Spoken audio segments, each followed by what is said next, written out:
are leaders in promoting democratic values and in disseminating developmental news that benefits society. And I must say that they are doing this with utmost responsibility. For example, Doordarshan and All India Radio have played a major role in promoting major national programs such as the Green Revolution and Polio Mukt Bharat. We have 418 radio stations in All India Radio and 23 channels of Doordarshan, and they are constantly striving to carry out these responsibilities. And it is the sustained and vigorous campaign launched by All India Radio and Doordarshan which has enabled India to become polio-free. I am sure all of you are aware of the campaign to rid India of polio began many decades ago, and All India Radio and Doordarshan, through their programming and through the promotion and advertising, have carried this message to the last man and got families across the country to take their children for polio drops to primary health centers. That is why India is now polio mukt, and we have similarly very major other responsibilities insofar as this nation is concerned. Another issue I would like to discuss in the present context is that the government has launched several campaigns which have a great bearing on national health and well-being. As you all know, it was Prime Minister Narendra Modi who told the nation that 70% of Indian households do not have toilets. Sir, I have been a media person for 45 years, and it had never struck me that we have such a monstrous problem on our hands. Just imagine what this does to the health of women, to the security of women, to the dignity of women, and therefore this is a very major campaign of sanitation which has been launched, and I regard this as a national campaign, and All India Radio and Doordarshan are doing all they can to promote the idea of toilet construction in homes and schools. In fact, schools do not have separate toilets, boys and girls, as a result of which, after the 7th or 8th standard, in fact, the dropout rate among girls is very high. These are all issues which have dogged us for 70 years, and I do believe the time has come for us as a nation and as citizens to pay attention to this and to take up this campaign in a very major way. I do not see this as a political campaign. I do not see this as a government campaign. This is a national campaign, and I believe every citizen of the country must be involved, and if we do it that way, then I do believe that in about 5 to 7 years, you will see a new India emerge. And one of the important campaigns that is currently on is Whatcha, bharath, through which this campaign of sanitation is currently on. Similarly, All India Radio and Doordarshan are doing their bit in regard to this Beti Bachao Beti Padhao program. Actually, what this is that in many states in the country, say like Haryana, where the sex ratio is 870 females to 1,000 males. It's a terrible situation. It has very great implications from a social point of view. You will be surprised to know, I hear stories of how Haryanvis now, first of all, because of female feticide, the number of girl child has come down, the percentage. And now Haryana has reached a stage where I am told many of their daughters-in-law come from Tamil Nadu and Kerala these days. So therefore, it's very important for us to correct this whole this thing in regard to sex ratio, and it's a very important national campaign. And of course, all of you are aware of the Jan Dhan program that was launched about a year and a half ago. In fact, as Indians, I think we need to take great pride in the fact that 220 million bank accounts were opened in about 1.5 years. This is actually a world record. I don't think there's any nation in the world which would open 220 million bank accounts of the poorest of the poor, and they were told you don't have to deposit a single rupee to open that account.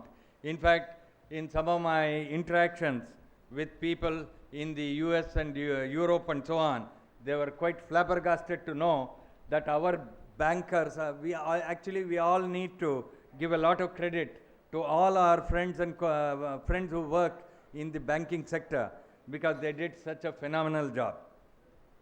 So, sir, these are issues which have to be promoted by a public broadcaster, and therefore this is what Doordarshan and All India Radio have been doing.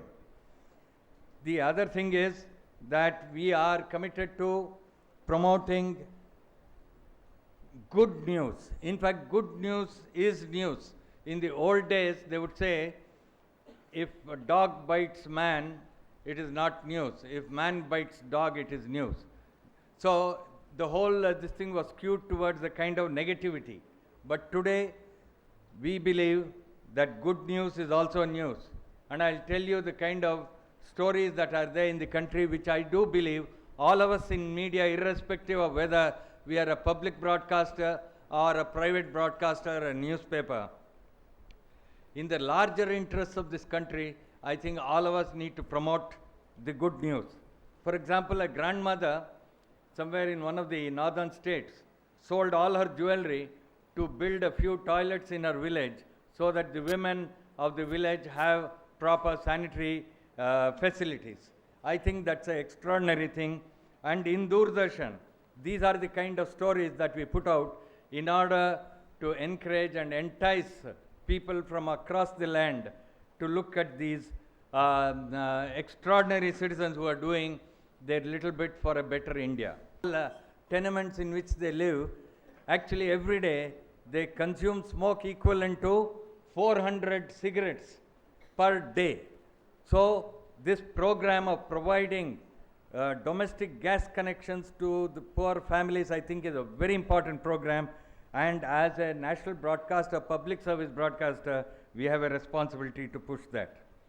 Secondly, the other thing I would like to say is that, so therefore, while we do all this from a national point of view, I'm sure while you get your daily dose of entertainment and histrionics from the private channels, please do not forget the critical role that All India Radio or Doordarshan is playing in the country. Now, I would like to talk about the changing media landscape.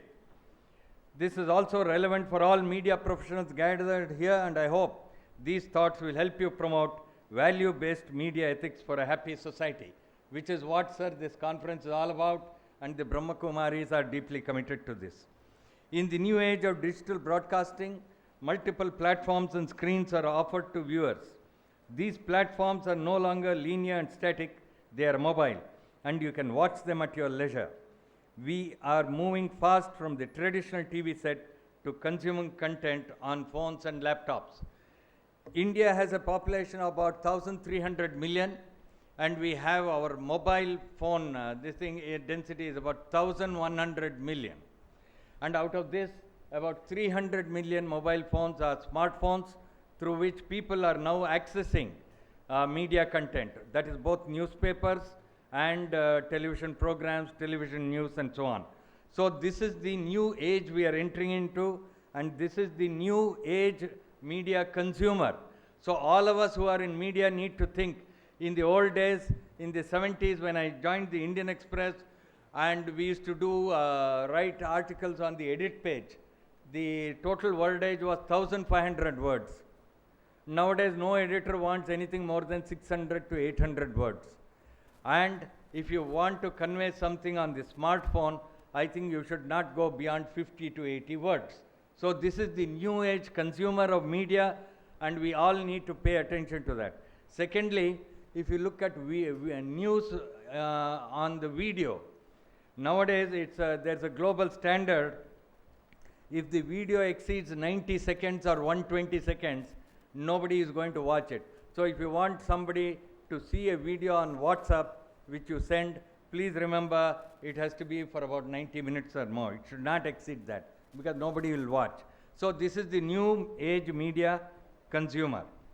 Also, this new age media, this social media, is also a big tool for development, and government is using all these tools, whether in your state or at the national level, to promote developmental programs and schemes. The other thing is that there is great need for self-regulation in this world of new media and social media. And I'll now come to a very important issue, which is Twitter and how we conduct ourselves on Twitter and Facebook and so on. We should say no to abuse.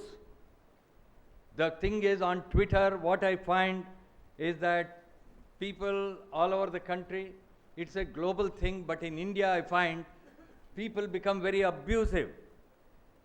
Do not allow your anger, do not allow hatred to determine what you tweet.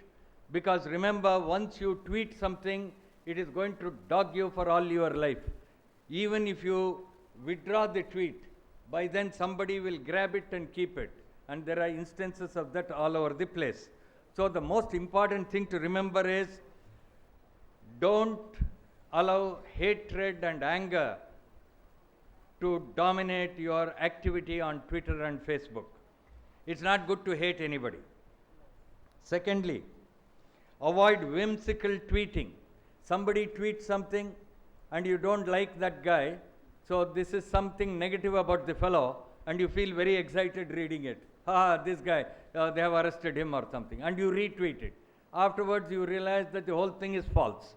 So, don't be whimsical, don't be carried away by these things. You have to apply your mind, think coolly before you do anything. So, if we are irresponsible in tweeting, we will end up hurting sentiments of many innocent people. Now, every citizen is a publisher. In the old days, the publisher was the printer, publisher, editor of a newspaper. And we put that even today, there is a space where we say who is the printer, publisher, and so on. Now, every citizen is a publisher, and as a result of this, every smartphone user must know the defamation law and many other laws. If you forward and WhatsApp, you become a publisher.